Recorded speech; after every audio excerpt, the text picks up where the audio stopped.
குறிப்பாக அந்த பூச நட்சத்திரம் உடல் ரீதியாக நோய் ரீதியாக கஷ்டப்பட்டது.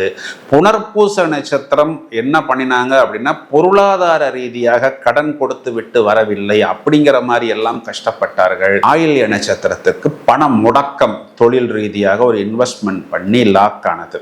என்ன பண்ணினாருன்னா இப்போ இருக்கக்கூடிய 8ஆம் இடம் அப்படின்னு சொல்லக்கூடிய அந்த 2.5 வருஷம் மட்டும் இவர்களுக்கு பாதிப்பில்லை. அதற்கு முன்பு 7ஆம் இடத்தில் இருந்த கண்டச்சனியாகவும் கிட்டத்தட்ட கடந்த 5 வருடமாக கடகத்தை சின்னா பின்னமாக சீர்குலைத்தது இந்த சாட்டர்ன்.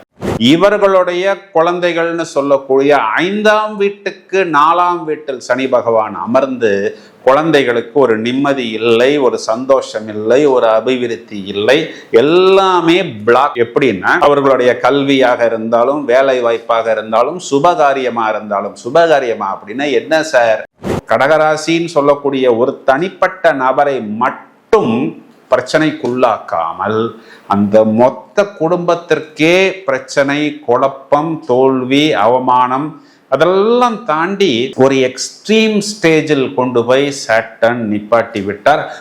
ரொம்பவும் ஒவ்வொரு நாளுமே ஒவ்வொரு யுகமாக, ஒரு போராட்டமாக, ஒரு போர்க்களமாக என்ன பண்ணுவதுன்னு தெரியாமல் விழி பிதுங்கி நின்றார்கள் கடகராசிக்காரர்கள்.